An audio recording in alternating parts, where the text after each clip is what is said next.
ሰላም ጤና ይስጥልን ክቡራት ተመልካቾቻችን ከአፍሪ ሚዲያ የሰዓቱን ዜና ይዘን ቀርበናል። ዜናዎቹ ወደ እናንተ ማድረሰው ኤፍሬም ታጠቅነኝ። ለቻናላችን አዲስ ሆናችሁ ተመልካቾቻችን ቻናላችንን ላይክ፣ ሼር፣ ሰብስክራይብ አድርጋችሁ ተጨማሪ መረጃዎች እንዲደርሷችሁ ማድረግ ትችላላችሁ። አብራችሁን ቆዩ።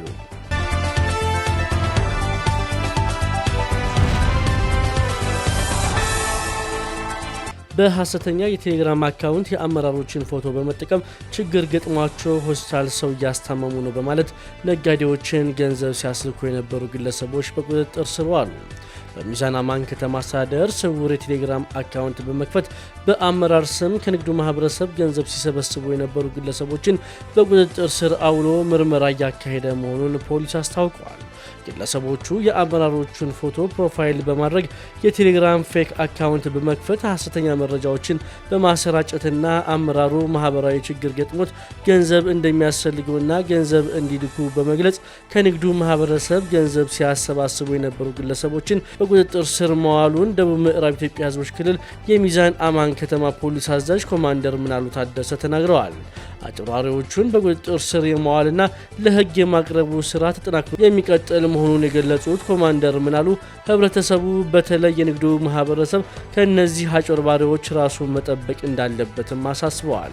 ይህ መሰል የማጭበርበር ወንጀል ሲገጥም ማህበረሰቡ ለፖሊስ ጥቆማ መስጠት እንዳለበት የተገለጸ ሲሆን በተለይ ከገቢ ንግድና ሌሎች አመራሮችን ፎቶ ፕሮፋይል በመጠቀም ነጋዴውን የማታለል ስራ መስራት በዘርፉ የሚሰማሩ አመራሮችን ስም የማጥፋት ተግባር በመሆኑ ወንጀለኞችን ለህግ የማቅረቡ ተግባር ተጠናክሮ ይቀጥላል ሲሉ የሚዛን አማን ከተማ ፖሊስ አዛዥ ኮማንደር ምናሉ ታደሰ ተናግረዋል።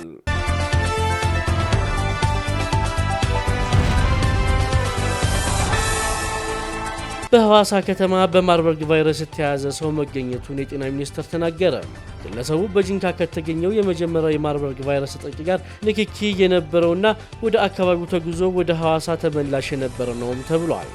ቫይረሱ ከተከሰተበት ከህዳር 5 ቀን እስከ ህዳር 17 ቀን 2017 ዓ.ም ድረስም 73 የላቦራቶሪ ምርመራዎች ተደርገዋል ያሉት ሚኒስትሯ በዚህም 11 ሰዎች በቫይረሱ ተጠቅተዋል። 6ቱ ህይወታቸውም አልፏል፣ 5ቱ ደግሞ በሕክምና ላይ ናቸው ሲሉ አስረድተዋል። ከማርበርግ ቫይረስ ታካሚዎች ጋር ንክኪ የነበራቸው 349 ሰዎች ተለይተው ክትትል እየተደረገላቸው እንደሆነም የጤና ሚኒስትር ዶክተር መቅደስ ዳባ ተናግረዋል። ሚኒስትሯ በሰጡት መግለጫ እንዳሉት እስካሁን የማርበርግ ቫይረስ ምርመራ ከተደረገላቸው 73 ሰዎች መካከል 11ዱ ቫይረሱ ተገኝቶባቸዋል። በቫይረሱ ከተያዙት ውስጥ የ6 ሰዎች ህይወት ማለፉንና 5ቱ ደግሞ የሕክምና ክትትል እየተደረገላቸው እንደሚገኝም አብራርተዋል።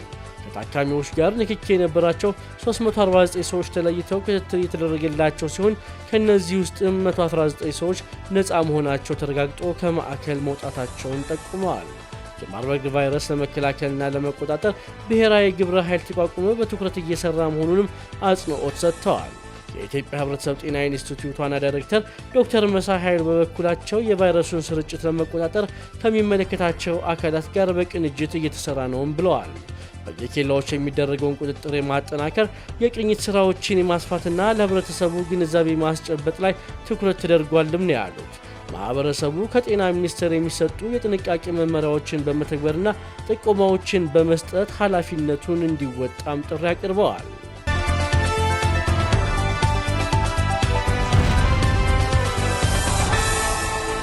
በአዲስ አበባ ያልደረሰ ጭነት በመያዝ ሲንቀሳቀሱ የነበሩ 907 የደረቅ ጭነት ተሽከርካሪዎች በቁጥጥር ስር ዋሉ። በመዲናዋ ባለፉት 4 ወራት ከ5000 በላይ የደረቅ ጭነት ተሽከርካሪዎች ላይ የደረሰ ቁጥጥር በማካሄድ ከ954 ሚሊዮን ብር በላይ ደረሰኝ እንዲቆረጥ ማድረጉን የአዲስ አበባ ገቢዎች ቢሮ አስታውቋል።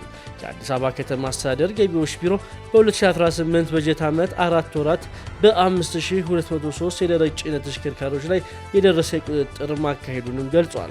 የደረሰ ቁጥጥሩ በሁሉም የከተማዋ አቅጣጫዎች ወደ ከተማዋ በሚገቡ ከከተማዋ በሚወጡና በከተማዋ ውስጥ በሚንቀሳቀሱ የደረቅ ጭነት አሽከርካሪዎች፣ ሚኒባሶችና አነስተኛ ሽፍን መኪናዎች ላይ እየተካሄደ ነው። በዚህም ያልደረሰ ጭነት በመያዝ ሲንቀሳቀሱ የነበሩ 907 የደረቅ ጭነት ተሽከርካሪዎች በቁጥጥር ስር ዋሉ ሲሆን 1039 ግብር ከፋዮች ደረሰኝ እንዲቆርጡ፣ 997 ግብር ከፋዮች ላይ ደግሞ አስተዳደራዊ እርምጃም ተወስዷል። ከዚህም በተጨማሪ በተደረገ ቁጥጥር የደረቅ ጭነት ተሽከርካሪዎቹ የጫኗቸው ሸቀጦች ላይ የ954 ሚሊዮን 803 ሺህ ብር ደረሰኝ እንዲቆረጥባቸውም ለማድረግ ተችሏል። በአሁኑ ወቅትም የደረሰ ቁጥጥሩ በቀን ብቻም ሳይሆን በሌሊት ጭምር ተጠናክሮ መቀጠሉ የተገለጸ ሲሆን ደረሰኝ ሳይዙ ሸቀጥ በመጫን በሚንቀሳቀሱ ተሽከርካሪዎች ላይ ከሚወሰድ አስተዳደራዊ እርምጃ በተጨማሪ በቀጣይ የደረቅ ጭነት ተሽከርካሪዎቻቸው ላይም የሕግ ተጠያቂነት እንዲሰፍን የሚደረግ መሆኑን ቢሮው አስታውቋል።